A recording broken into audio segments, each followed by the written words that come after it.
ಓಂ ನಮೋ ನಾರಾಯಣ. ಓಂ ನಮೋ ನಾರಾಯಣ. ಓಂ ನಮೋ ನಾರಾಯಣ. ಏನಪ್ಪ ಅಂದರೆ, ಈಗ ನಾನು ರಾಜ್ಯದ ಒಂದು ವಾರ್ತೆ ಹೇಳೋಣ ಅಂತ ಇದ್ದೀನಿ. ರಾಜ್ಯದ ವಾರ್ತೆ ಏನಪ್ಪ ಅಂದರೆ, ಮಹಾನ್ ನಾಯಕ ಇವಾಗ ಏನಾಗಿದ್ದಾರೆ ಅಂದರೆ CM ಆಗಿಬಿಟ್ಟವ್ರೆ. ಮಹಾನ್ ನಾಯಕ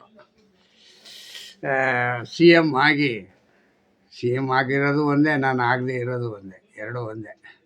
ಯಾಕೆ ಹೆಂಗಂದರೆ, ಬೇಡದೇ ಇರೋದಕ್ಕೆ ಏನೋ ಹುಳ ಬಿಟ್ಕೊಂಡ್ರಂತೆ ಅಂತ ಹಂಗೆ ಹುಳ ಬಿಟ್ಕೊಂಡು ಒದ್ದಾಡ್ತಾ ಇದ್ದಾನೆ. ಆಗೋ ಕೆಲಸಕ್ಕೆ ಆದರೂ ಹುಳ ಬಿಟ್ಕೊಂಡ್ರೆ ಪರವಾಗಿಲ್ಲ, ಕೆಲಸ ಆಗ್ಬೋದು. ಆದರೆ ಆಗದೆ ಇರೋ ಕೆಲಸಕ್ಕೆ 9,000 ಎಕರೆ ಜಮೀನಿಗೆ ಅಕ್ವೇಷನ್ಗೆ ಹೋಗಿದ್ದಾರೆ. ಸುತ್ತಲೆಲ್ಲ ಒಂದು 8 ಹಳ್ಳಿಗಳು ಬರ್ತವೆ. 8 ಹಳ್ಳಿಗಳಲ್ಲೂ ರೈತರುಗಳಿದ್ದಾರೆ. ರೈತರು ಇಲ್ಲ ಹಂಗಂತ ಸುಳ್ಳು ಹೇಳ್ತಾ ಇದ್ದಾರೆ. ಮುಖ್ಯಮಂತ್ರಿಗೆ ಇದು ಸುಳ್ಳು ಹೇಳುವ ಸಮಯನಾ ಅಂತ ಹೇಳಿ, ಇಲ್ಲ ಅಂತಲ್ಲ. ರೈತರು ಬೇಡ ಅಂದ್ರಪ್ಪ, ನಾನು ಮಾಡ್ಕೋತಾ ಇದ್ದೀನಿ ಅಂತ ಹೇಳೋದು ಓಕೆ. ರೈತರೇ ಇಲ್ಲ ಹಂಗಂದರೆ ಜಮೀನಲ್ಲಿಂದ ಬರ್ತದೆ ಅಲ್ಲ DK ಶಿವಕುಮಾರ್ ಅವರೇ? ರೈತರೇ ಇಲ್ಲದೆ ಆದಮೇಲೆ ರೈತರ ಜಮೀನು ಎಲ್ಲಿಂದ ಬರ್ತದೆ ನಿಮಗೆ? ಬ್ರಹ್ಮ ಬರೆದು ಕಳಿಸ್ಬಿಟ್ಟಿರ್ತಾನೆ ಏನೋ ಇಲ್ಲಿಗೆ ಕೆಳಗಡೆ. ಅವರು ರೈತರೆಲ್ಲ ಅವರು ಹಂಗಾರೆ ಅಲ್ವಾ? ಅಲ್ಲ ರೀ, ಎಲ್ಲರೂ ನಾನು ಆ ಕಡೆ ಎಲ್ಲ ಓಡಾಡಿರೋ ಪ್ರಕಾರವಾಗಿ ಏನೋ ಬೈರಮಂಗ್ಲ ಮತ್ತು ಇವು ಕೆಂಪೇನದೊಡ್ಡಿ ಇವೆಲ್ಲ ಏನು ಗೊತ್ತಾ, ತುಂಬ ಫಲವತ್ತಾದ ಭೂಮಿ ಅಂದರೆ ಕಬ್ಬು ಬೆಳೆದವ್ರೆ, ತೆಂಗು ಬೆಳೀತಾರೆ, ಮತ್ತು ಇದು ಏನೋ ಅಡಿಕೆ ಹಾಕಿದ್ದಾರೆ, ರೇಷ್ಮೆ ಬೆಳೀತಾರೆ. ಎಲ್ಲರ ಮನೆಯಲ್ಲೂ 100% ಹಸುಗಳಿದೆ. ಹಸುಗಳು ಸಾಕವ್ರೆ. ಅರ್ಥ ಆಯ್ತಾ? ಹಂಗಾಗಿನೂ ಕೂಡ ನೀವು ರೈತರೇ ಅಲ್ಲ ಅವರು ಅಂತಂದರೆ ನಿಮ್ಮ ಬಾಯಿಗೆ ಅದೇನು ಹಾಕಿ ತೊಳಿಬೇಕು ಅಂತ ಗೊತ್ತಾಗಲಿಲ್ಲ. ಅರ್ಥ ಆಯ್ತಾ? ಶುದ್ಧವಾದಕ್ಕೆ ಮಾತಾಡೋದು ಕಲೀರಿ ಫಸ್ಟು. ಮುಖ್ಯಮಂತ್ರಿಗಳೇ, ನೀವು ರಾಜ್ಯದ ಮುಖ್ಯಮಂತ್ರಿಗಳು, ನೀವು ಇನ್ನೂ ಮಹಾನಾಯಕರಲ್ಲ. ಮಹಾನಾಯಕರು ಅಂತಂದರೆ ಅವ್ರೇನೇನಕ್ಕೆ ಇಟ್ಕೊಂಡಿದ್ರು ಅದನ್ನ ಮಹಾನಾಯಕ ಅಂತ ನಿಮ್ಮನ್ನು. ಆ ಥರ ಅಲ್ಲ. ಈಗ ನೀವು ಬದಲಿ ಆಗಬೇಕಾಗಿದೆ. ಮುಖ್ಯಮಂತ್ರಿಗೆ ಬದಲಿ ಆಗೋದನ್ನೀಗ ಅಭ್ಯಾಸ ಮಾಡಿ, ಆವಾಗ ಎಲ್ಲ ಸರಿ ಆಗುತ್ತೆ. ಅಲ್ಲ, ಖಾತೆಗಳು ಹಂಚ್ಬಿಟ್ರಿ. ಖಾತೆಗಳೆಲ್ಲ ಯಾರ್ಯಾರು ಏನು ಎತ್ತ ನಿಭಾಯಿಸ್ತವ್ರ ಇಲ್ವಾ ಫಾಲೋ ಮಾಡೋಂಗಿಲ್ಲ ಅಲ್ವಾ? ಬರೀ ಇದನ್ನೇ ಯಾವುದೋ ಬಿಡದಿ ಟೌನ್ಶಿಪ್ ಅಂತ ಓಡಾಡಿಕೊಂಡು ಎಲ್ಲೆಲ್ಲಿ ಓಡಾಡ್ಕೊಂಡಿರ್ತೀರಪ್ಪ. ಬಿಡದಿ ಟೌನ್ಶಿಪ್ಪಲ್ಲೇ ಓಡಾಡ್ಕೊಂಡಿರ್ತೀರಾ? ಇಲ್ಲ, ಬಿಡದಿ ಟೌನ್ಶಿಪ್ಗಂತೂ ಹೋಗೋಕ್ಕೆ ಧೈರ್ಯ ಇಲ್ಲ. ಇಲ್ಲೆಲ್ಲ ವಿಧಾನಸೌಧದಲ್ಲಿ ಯಾವುದೋ ಆಫೀಸಲ್ಲಿ ಕೂತ್ಕೊಂಡು ಉತ್ತರ ಕೊಡೋದು ಅಷ್ಟೇ. ನೀವು ಉತ್ತರ ಪೌರುಷದೇನೋ ಒಲೆ ಮುಂದೆ ಅಂತ ನೀವು ಹಂಗೆ ನಿಮ್ಮ ಆಫೀಸ್ ಮುಂದೆ ಮಾತ್ರ ಪೌರುಷ. ಅಲ್ಲೇನಾದ್ರು ಹೋದರೆ ನಿಮ್ಮನ್ನು ತುಂಬ ಚೆಂಡಾಡ್ಬಿಡ್ತಾರೆ. ಹುಷಾರಾಗಿರಿ, ಹೋಗಿಬಿಟ್ಟಿರ. ಯಾಕೆಂದರೆ ಅವರು ರೋಸ್ ಎದ್ದೋಗಿದೆ. ಈಗ ಆಗಲೇ ವಾರಗಟ್ಟಲೆ ಕೂತು ಅವರು ಧರಣಿ ಮಾಡ್ತಾಯಿದ್ದಾರೆ. ಧರಣಿ ಕೈ ಅವ್ರಿಗೆ ಏನಾದ್ರು ಸಿಕ್ಕೊಂಬಿಟ್ರೆ ನೀವು ಚೆಂಡು. ನೀವು ಪೊಲೀಸ್ ಬಿಟ್ಬಿಟ್ಟು ಹೋಗಿ ತಪ್ಪಿಸ್ಕೊಂಡು ಪೊಲೀಸ್ನವ್ರಿಗೆ ಹೇಳಿ ಏನೂ ಮಾಡಬೇಡಿ, ನೋಡೋಣ, ನನಗೇನು ಮಾಡಲ್ಲ ಹಂಗಂತ ಹೋಗಿ ಸಾಕು. ತಲೆಗೊಂದೇಟು ಗ್ಯಾರಂಟಿ, ಮಿಕ್ಸೇ ಇಲ್ಲ. ಅರ್ಥ ಆಯ್ತಾ? ಇದು ಒಳ್ಳೆ ಬೆಳವಣಿಗೆ ಅಲ್ಲ.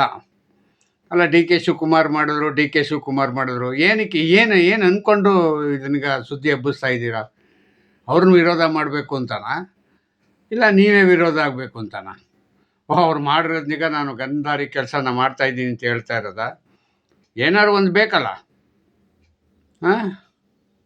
ಅರ್ಥ ಆಯ್ತಾ? ಇದು ಬಿಟ್ಬಿಟ್ಟು ಬೇರೆ ಏನು ಯಾವುದು ಕೆಲಸ ಇಲ್ಲದಿದ್ದವ್ರಂಗೆ ಮಾಡೋಕ್ಕೆ ಕೆಲಸ ಇಲ್ವಂತೆ. ಅದು ಯಾವನಿಗೋ ಅವನು ಕುಂಡ ಕೆರೆದು ಮಾಡ್ಕೊಂಡಂತೆ. ಹಂಗಾಯ್ತು ನೀ ಕೆಲಸ ಮಾಡ್ತಾ ಇರೋದು. ನಿಮ್ಗೇನು ಹೇಳೋದು ಅಂತಲೇ ಗೊತ್ತಾಗಿಲ್ಲ. ಅರ್ಥ ಆಯ್ತಾ? RSS ನಿಗ ಕೆಣಕಿದ್ರು, BJP ಕೆಂಡಮಂಡಲವಾಯಿತು. RSS ಕೆಣಕದೇನು? ಏನು ನಿಮ್ಮ ಪ್ರಿಯಾಂಕಾ ಗಾಂಧಿ ಏನು ದೊಡ್ಡ ವಿದ್ವಾನ? ಏನು ಇಲ್ಲ, ಹೇಳಿದ ಮಾತಿನಿಗೆ ಕೇಳಿಸ್ಕೋಬೇಕು. ಇಲ್ಲ ತನಗಾರು ಸ್ವಂತ ಬುದ್ಧಿ ಇರಬೇಕು. ಎರಡೂ ಇಲ್ಲದ್ರೆ ಏನು ಮಾಡೋಕ್ಕಾಗತ್ತೆ? ಅಲ್ಲ ರೀ, ಅದು ಸ್ವಯಂ ಸೇವಾ ಸಂಘ. ರಿಜಿಸ್ಟ್ರೇಷನ್ ಆಗಬೇಕಾದ ಅವಶ್ಯಕತೆ ಇಲ್ಲ. ಸ್ವಯಂ ಸೇವಕ ಸಂಘ ಅಂತಂದರೆ ದುಡ್ಡು ಕಾಸಿನ ವ್ಯವಹಾರ ಇಲ್ಲ. ಅರ್ಥ ಆಯ್ತಾ? ಅದನ್ನೀಗ ಎಲ್ಲ ಲಾಯರ್ಗಳೂ ಎಲ್ಲ ಇವರು ಬಿಡಿಸಿದ್ರು. ಕೋರ್ಟ್ಗೆ ಹೋಗ್ರಿ. ಕೋರ್ಟ್ಗೆ ಹೋಗಿ ಹಾಕಿ ನೋಡೋಣ, ಕೋರ್ಟ್ ಏನು ಹೇಳುತ್ತೆ ಅಂತ. ರಿಜಿಸ್ಟ್ರೇಷನ್ ಮಾಡಬೇಕಾ, ಇಲ್ಲ ಯಾವ ಸೆಕ್ಷನಲ್ಲಿ ಮಾಡಬೇಕು, ಇಲ್ಲ ಯಾವುದು ಅದಕ್ಕೆ ಸ್ಟೇಟ್ ಗೌರ್ಮೆಂಟು ಸಂಪರ್ಕ ಇದೆಯಾ, ಇಲ್ಲ ಸೆಂಟ್ರಲ್ ಗೌರ್ಮೆಂಟಿಂದ ಮಾಡಬೇಕಾಗಿದ್ನೀಗ ಹಂಗಂತ ಕೇಳಿ. 100 ವರ್ಷ ಆಗಿದೆ. 100 ವರ್ಷದಿಂದ ಕೇಳ್ದಿದ್ದ ಅಧಿಕಾರಿಗಳಿಗೆ ಏನು ಯಾರಿಗೂ ಬುದ್ಧಿನೇ ಇರಲಿಲ್ವಾ?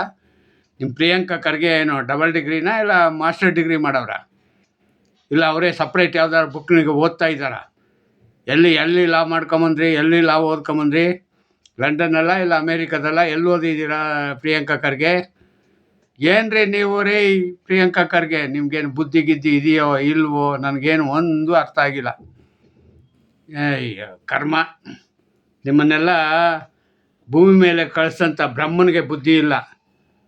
ಬರಗಾಲಕ್ಕೆ ಸಿದ್ಧರಾಗಿ ಹಿಂಗಂತ ಹೇಳ್ತಾ ಇದ್ದಾರೆ ಸೆಂಟ್ರಲ್ ಗೌರ್ಮೆಂಟು. ಬರಗಾಲ ಇದೆಯಾ, ಎಲ್ಲಿದೆ ಅಂತ ಸಿದ್ಧರಾಗಿ ರಾಜ್ಯ ಸರ್ಕಾರಗಳು ಅಂತ ಅವರು ಪಾಪ ಅವ್ರ ಮೇಲ್ಗಡೆಯಿಂದ ಹೇಳ್ತಾರೆ. ಆದರೆ ನೀವು ಇಲ್ಲಿ RSS ಕೆಣ್ಕೊಂಡು ಮತ್ತು ಇವರು ಬಿಡದಿ ರಾಮನಗರದಲ್ಲಿ ಜಗಳ ಕಾಯ್ಕೊಂಡು ಇದರಲ್ಲೇ ದಿನ ಕಳೆದ್ಬಿಡ್ರಿ. ಅರ್ಥ ಆಯ್ತಾ? ಮಳೆಗಾಲ ಬರ್ತಾ ಇದೆ, ಮಳೆಗಾಲಕ್ಕೆ ಏನು ಬೇಕೋ ಪ್ರಿಪೇರ್ ಆಗಬೇಕು. ಎಲ್ಲ ಬೀದಿನಲ್ಲಿ, ಎಲ್ಲ ರೋಡ್ಗಳಲ್ಲಿ, ಮೋರಿಗಳಲ್ಲೆಲ್ಲ ನೀರು ಕಟ್ಕೊಳ್ತದೆ. ಮುಂದಿನ ದಿವಸ ಇದನ್ನೆಲ್ಲ ಶುದ್ಧ ಮಾಡ್ತಾ ಇದ್ದಾರಾ ಇಲ್ವಾ? ಅದು ಯಾವುದೂ ಫಾಲೋ ಇಲ್ಲ, ಏನೂ ಇಲ್ಲ. ಈ ಪ್ರಿಯಾಂಕಾ ಖರ್ಗೆಗೆ ಅದು ಯಾವುದು ಗೊತ್ತೇ ಇಲ್ಲ ಅವ್ನಿಗೆ.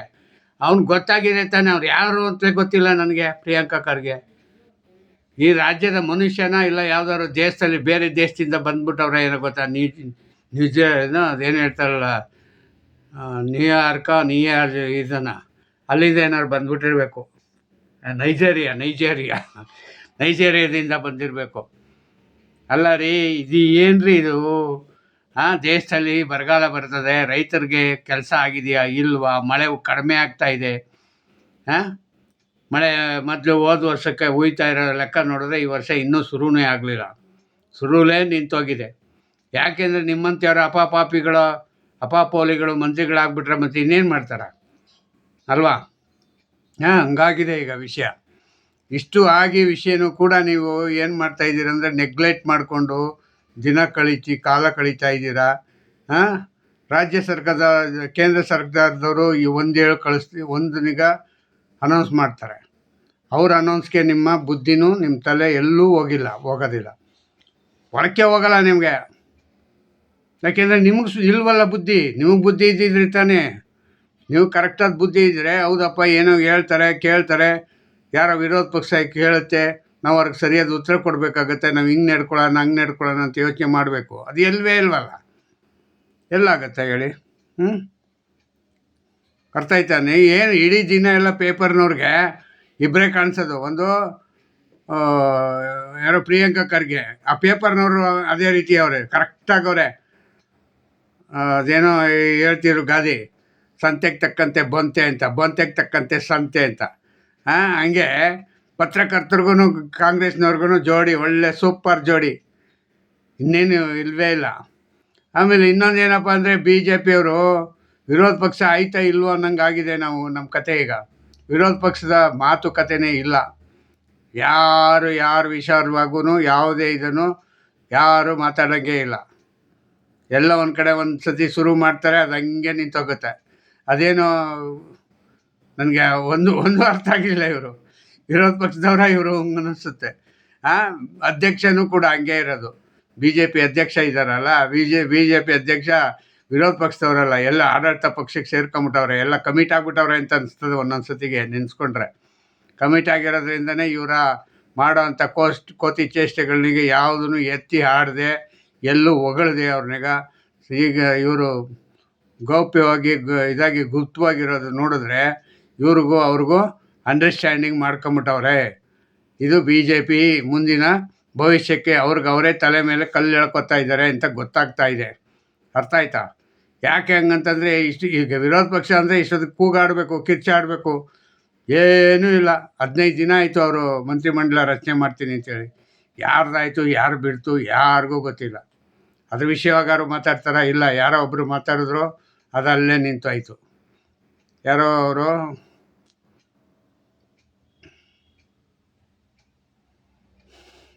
ಏನು ಮಾಡೋದು, ಏನು ಮಾತಾಡೋದು, ನನಗೂ ಏನು ಹೇಳಬೇಕು ಅನ್ನೋದು ಒಂದು ಅರ್ಥ ಆಗ್ತಾಯಿಲ್ಲ.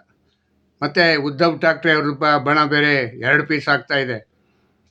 ಅದೇನೋ ರೋಗಿಗೆ ಹೇಳಿದ್ದು ಹಾಲು ಅನ್ನ, ಡಾಕ್ಟ್ರು ಹೇಳಿದ್ದು ಹಾಲು ಅನ್ನ ಅಂತ. ಹಂಗೆ ಬಿ ಜೆ ಪಿಯವ್ರಿಗೆ ಇನ್ನೂ ಸಂಸದರುಗಳು ಬೇಕಾಗಿತ್ತು. ಅದಕ್ಕೆ ತಕ್ಕಂತೆ ಇವರೇ ಗುದ್ದಾಡ್ಕೊಂಡು ಓಡಿ ಬಂದು ಸೇರ್ಕೊತಾ ಇದ್ದಾರೆ. ಠಾಕ್ರೆ ಬಣ ಸಿಂಧೆಗೆ ಸಪೋರ್ಟ್ ಮಾಡ್ತಾ ಇದೆಯಂತೆ. ಸಿಂಧೆಗೆ ಬೇಕಾಗಿತ್ತು ಎನ್ ಡಿ ಎಗೂ ಕೂಟದಲ್ಲಿ ರಚನೆ ಆಗಬೇಕಾದ್ರೆ ಜಾಸ್ತಿ ಜನ ಬೇಕು ಈಗ ಎಂ ಪಿಗಳು. ಅರ್ಥ ಆಯ್ತಾ? ಆಮೇಲೆ ಟಿ ಎಮ್ ಸಿ ಅವರು ಮೊದಲೇ 20 ಜನ ಬಂದಾಯಿತು. 20 ಜನ ಬಂದು ಅವ್ರು ಸಪ್ರೇಟ್ ಸೀಟ್ ತಗೊಂಡು ಕೂತಿದ್ದಾರೆ. ಡಿ ಎಮ್ ಕೆನೂ ಹಂಗೆ ಸಪ್ರೇಟ್ ಸೀಟ್ ತಗೊಂಡು ಕೂತಿದೆ. ಅದು ಅವ್ರು ಯಾರಿಗೆ ಉತ್ತರ ಕೊಡ್ತಾರೆ, ಯಾರಿಗೆ ಸಪೋರ್ಟ್ ಕೊಡ್ತಾರೆ ಗೊತ್ತಿಲ್ಲ. ನೋಡೋಣ ಮುಂದಿನ ದಿನಗಳಲ್ಲಿ ಯಾರ್ಯಾರಿಗೆ ಉತ್ತರ ಕೊಡ್ತಾರೆ, ಯಾರ್ಯಾರು ಇಲ್ಲ ಅನ್ನೋದು ಮುಂದಿನ ದಿನಗಳಲ್ಲಿ ಗೊತ್ತಾಗತ್ತೆ. ಈಗ ಸದ್ಯಕ್ಕೆ ಬಿ ಜೆ ಪಿಗೆ ಎಲ್ಲ ಅನುಕೂಲ ಆಗುವಂಥ ಸಂಸದರುಗಳು ಒಬ್ಬೊಬ್ಬರಾಗಿ ಸೇರ್ತಾ ಇದ್ದಾರೆ. ಅವರಿಗೆ ಬಹುಮತಗಳಾದರೆ ಮತ್ತು ಅವರ ಮುಂದಿನ ನಡೆ ನುಡಿಗೆ ಮತ್ತು ಅವ್ರು ಮಾಡ್ತಕ್ಕಂಥ ಬಿಲ್ ಪಾಸ್ ಆಗೋದಕ್ಕೆ ಅನುಕೂಲ ಆಗುತ್ತೆ. ಇಲ್ಲ ಅಂದರೆ ಭಾಳ ಕಷ್ಟ ಆಗುತ್ತೆ. ಅದರಿಂದ ಎಲ್ಲ ಸಂಸದರು ಬಿ ಜೆ ಪಿಗೆ ಸಪೋರ್ಟ್ ಮಾಡಿ ಅಂತ ನಾನೊಂದು ಸಣ್ಣ ಕೋರಿಕೆ ಹೇಳ್ತೀನಿ. ಆದರೆ ನನ್ನ ಭಾಷೆ ನಿಮ್ಗೆ ಅರ್ಥ ಆಯ್ತದೋ ಇಲ್ವೋ ಗೊತ್ತಿಲ್ಲ. ಹಿಂದಿ ಪ್ರಿಯರಿಗೆ, ಹಿಂದಿ ಮರಾಠಿಯವರು, ತಮಿಳ್ನವ್ರಿಗಂತೂ ನಮ್ಮ ಅಪ್ಪನೇ ನಮ್ಮ ಭಾಷೆ ಗೊತ್ತೇ ಆಗಲ್ಲ ಬಿಡಿ. ಬೇಕಾದ್ರೆ ಹಿಂದಿಯವ್ರು ಏನಾದ್ರೂ ಟ್ರೈ ಮಾಡ್ತಾರೆ, ಯಾರು ಏನು ಹೇಳೋವ್ರೆ ಕೇಳೋಣ ಅಂತ. ಅಲ್ಲಿವರೆಗೂ ಬರ್ತದೆ ಇದು ನನ್ನ ವೀರ್ಯ ಬರಲ್ಲ ಅಲ್ಲಿವರೆಗೂ. ಇದು ಇಲ್ಲೇ ಕಟ್ಟಾಗೋಗಿರುತ್ತೆ. ಇಷ್ಟು ಹೇಳಿ ಮತ್ತು ಇನ್ನೇನಪ್ಪ ಅಂತಂದರೆ ಇನ್ನೇನೇನೋ ಹೇಳ್ಬೇಕು ಅಂದ್ಕೊಂಬುದು ಕೂತ್ಕೊಂಡಾದ್ಮೇಲೆ ಎಲ್ಲ ಮರ್ತೇ ಹೋಗುತ್ತೆ. ಏನು ಮಾಡಲಿ ನಾನು? ನೀವೆಲ್ಲರೂ ಒಂಚೂರು ಸಹಕರಿಸ್ಬೇಕು.